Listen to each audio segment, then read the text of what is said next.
There's some really easy calorie swaps that you can make that is going to lower your overall calorie consumption.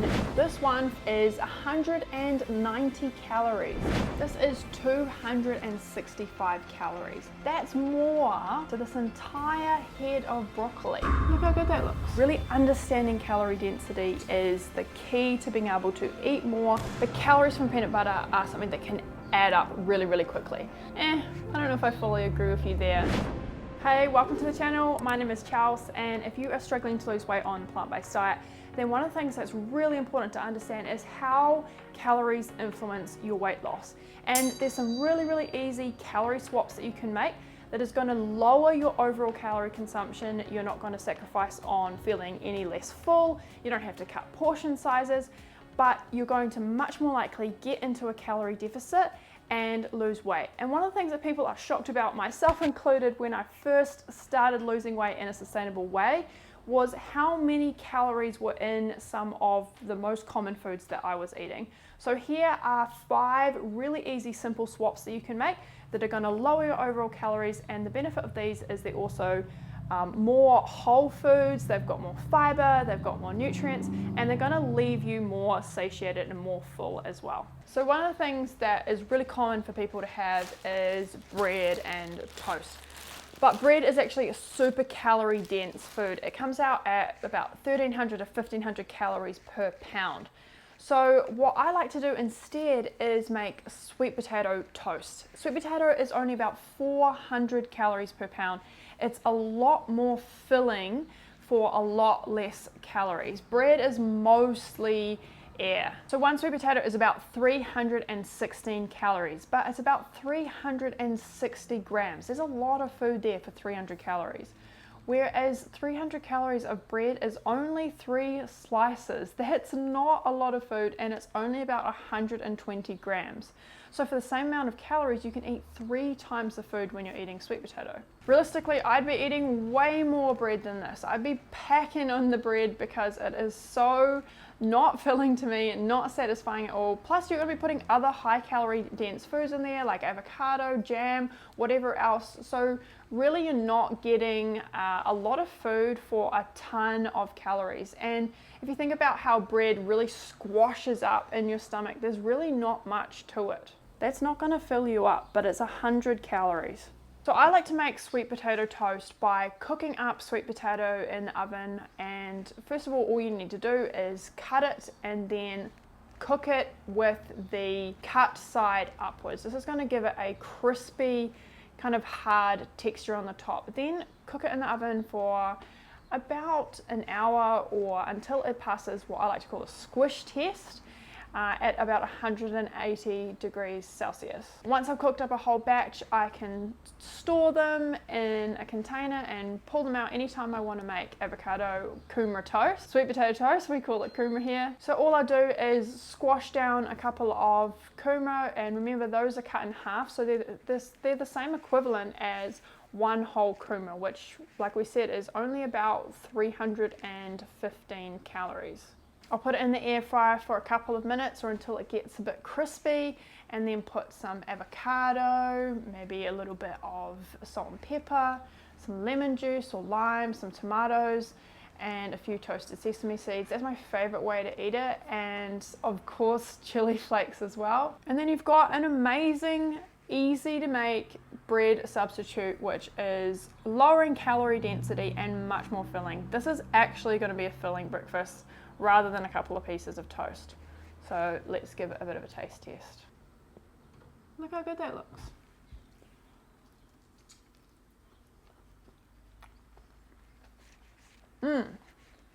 Delicious. Peanut butter is another super high calorie food, and there's no getting around it. Peanut butter is delicious. We all love it. But when you're trying to lose weight, the calories from peanut butter are something that can add up really quickly. So if you have a look at this tiny amount of peanut butter that I've put in this little container, that's about 30 grams of peanut butter, or about 2 tablespoons, and that comes in at 180 calories. Don't look at too much of these tablespoons that I'm using because they're half tablespoons, and New Zealand and American tablespoons are actually different. I just recently found out, but 30 grams You can visualize it here, it's 180 calories. Something that I like to use instead is peanut butter powder. So peanut butter powder has just had all of the natural oil and fat taken out of peanut butter, so you still get that peanut buttery taste, but you're not getting all of the calories that come from fat, because fat is just super calorie dense. 1 gram of fat is 9 calories, whereas 1 gram of carbohydrates or protein is only 4 calories. So fat is always going to be double the calories of carbs or protein. So I use 3 of these little tablespoon measurements that I've got, half tablespoon measurements, to make that, or to measure out that peanut butter. But when I was measuring out PB2 powder, I could get 12 of those little spoons for the same amount of calories. So it took 12 lots of powder. And you can see there's a lot more in there for that same 180 calories.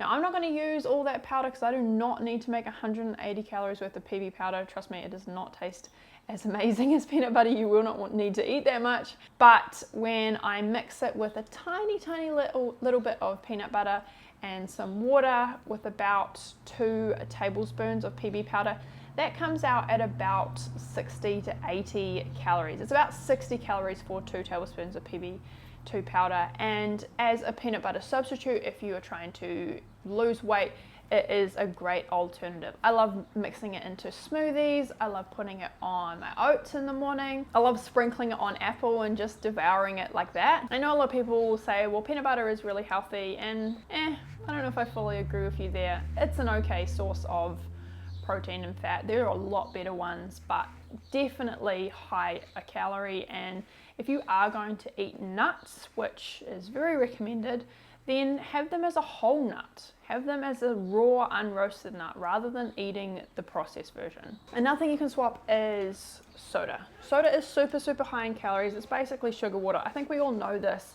that it's not good for you. But when you're craving something cold and sweet and fizzy, what are you going to do? This one 440 gram can of Coke is 190 calories. And here's the thing, liquids like Coke don't actually contribute to fullness at all. So this is not going to make you eat less throughout the day. If anything, it's going to make you eat more. But even though you would have consumed nearly 200 calories, you're not going to feel like you've eaten 200 calories like if you were to eat 2 bananas, for example, which is about the same amount of calories. So if you are looking for that fizzy taste, why not have something like kombucha instead? Kombucha is, I don't think that kombucha is any kind of like amazing superfood. I don't think that it's going to cure everything, but it is a lower calorie, lower sugar option if you are craving something sweet and fizzy. So kombucha is made with a live culture, and what that means is that it feeds off the sugar that initially goes into making it, so that what you're left with is something that is actually really low in sugar because it's fed the bug that makes it. So for example, this huge bottle, which is 750 grams, this is about 20 calories for this entire bottle. It's nearly double this. That means that you could have nearly 10 of these for one of these. Why not have 10 of these throughout the week? Yeah, it's going to be a lot more expensive than having one of these on one day a week. If you were to compare the calories in 440 grams of kombucha, which is the same as this can, you would get about 15 calories worth of food. Or drink, I should say. I know what one I'm going to choose. My personal favorite thing to do rather than have kombucha though is to flavor LaCroix or sparkling water. Sparkling water on its own can be kind of boring, but if you add some frozen fruit in there to give it some flavor, you put some mint in there, maybe put a little bit of lime, it becomes something super delicious and decadent. And if you just drink that flavored water, it's basically 0 calories. I like to eat the fruit at the end, but fruit is fantastic for you, so you should go ahead and eat it. I don't want to drink a million LaCroix every day, so most of the time I just make this flavored fruit water with just regular old water, and I love it. The next swap is swapping out muesli or granola for oatmeal. Now, granola is super calorie dense for 2 main reasons. The first one is that it doesn't have any water added, and water is what gives low calorie food its low calorie-ness. Granola also tends to have added oil, which bumps up the calorie density, sweeteners, and also dried fruit. So you're getting a very calorie dense food here. So this little 1 cup of granola is about 440 calories. I don't know anyone that would eat this tiny amount of granola. I could definitely eat double this and be consuming nearly 900 calories for a breakfast. To contrast this, you could be having an entire bowl of oatmeal or overnight oats for the similar amount of calories. If you started with 70 grams of oats, which is about 3/4 of a cup, and the banana I added was also only about 50 calories, added in about a cup of blueberries. I didn't even have a whole cup of blueberries, as you can see, but that was only adds about 80 calories. Then if you add half a cup of soy milk, you've got 50 calories in there, and I microwaved it in the microwave for a couple of minutes, so it's come out all plump and there's lots of volume in there. This is a much lower calorie option in terms of calorie density, and this is really the way that oats are designed to be eaten. Any kind of whole grain, you should be adding water to it. It's going to lower the calorie density, it's going to keep you fuller for longer. So I might just add a little bit of my PB powder on this and give it a bit of a taste test.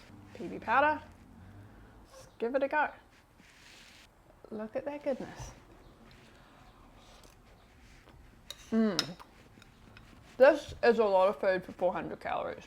So lastly, people tend to want to eat salads when they're trying to lose weight. I love salads, I love eating tons of vegetables, but something that most people do is add very oily dressings, oil-based dressings to their salads, which bump up the calories super quickly. So this right here is 30 grams of oil.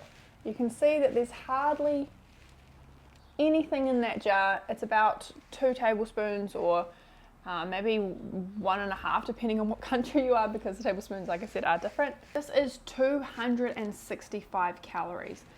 That's more, or probably similar to this entire head of broccoli, and this is over a pound. Which of these do you think is going to keep you more full? Oil is the most calorie dense food on the planet. It is 4,000 calories per pound, whereas something like broccoli is about 150 calories per pound. Oil is to fat what sugar is to carbohydrates. That means that you start with a whole product like olives or nuts or seeds, and then you refine it down, take out all of the water, which makes things lower in calories, all of the fiber, which does the same, and then you're left with a pure refined product. Similar to what they do with sugar. You start with a whole food, maybe something like sugar beets or sugar cane, you take out all of the water and all the fiber, and you're left with raw crystalline sugar. Oil is not a health food, and if you're trying to lose weight, I recommend avoiding it or severely limiting it. I never cook with oil. So rather than starting your salad with 270 calories of oil and no extra fullness before you've even started adding vegetables, swap out the oil for half an avocado instead. Half an avocado is about 160 calories. You've got a lot more food in there. You've got an unrefined fat source, which is much better for you, and also less of those calories are going to be absorbed than a refined product, which is oil. You've got a whole foods unrefined source of fat, and you're going to have less of those calories absorbed than from the oil. Not to mention, it's just much better for you. My favorite thing to do with avocado is to mash it on a chopping board with lots of salt and pepper and lots of lemon or lime juice, maybe even put some tomatoes in there, and then mix that into my salad. So as you can see, there's tons of little swaps that you can make that is going to lower your overall calorie consumption and also mean that you have more fullness and satiety, and that's going to help you to stay on track more, because there's nothing worse than trying to eat really small portions and then ending up binging later on. These kind of principles are what have helped me to lose 40 pounds. Really understanding calorie density is the key to being able to eat more while also lowering your calories so that you can lose weight. Not only are these lower calorie options, they're also much better for you. And as a general rule of thumb, when you're trying to figure out if something is either high in calories or low in calories, look at the water content. That's going to be the number one thing that determines whether something is low or high. The more water, the lower in calories it's going to be. Just like vegetables, which are about 95% in water and the lowest calorie food on the planet. The second thing to look out for is fat content, especially fats like oil, because they're so incredibly calorie dense at 4,000 calories per pound. So if you have very dry food and very oily food, it is going to be incredibly high in calories. Doesn't mean that you can never have a treat again, and I definitely like to indulge in some ice cream and some other burgers and chips and things occasionally, But overall, if most of your diet is whole plant foods and you're offsetting your calories with those lower calorie dense foods like vegetables, then you're going to easily be able to get into a calorie deficit and start losing weight. If you like this video, please give it a thumbs up, please consider subscribing, and I will see you next week for another video. This is what's coming up next week. I'm going to show you 2 of my favorite pressure cooker recipes. It's a different brand of pasta, so it could be the reason, but as like a one-pot meal, I'm absolutely fine with that. Leave it like that and hopefully it works. I'm going to spray this very, very lightly with oil. I am obsessed. Weird smell. See you soon. Bye.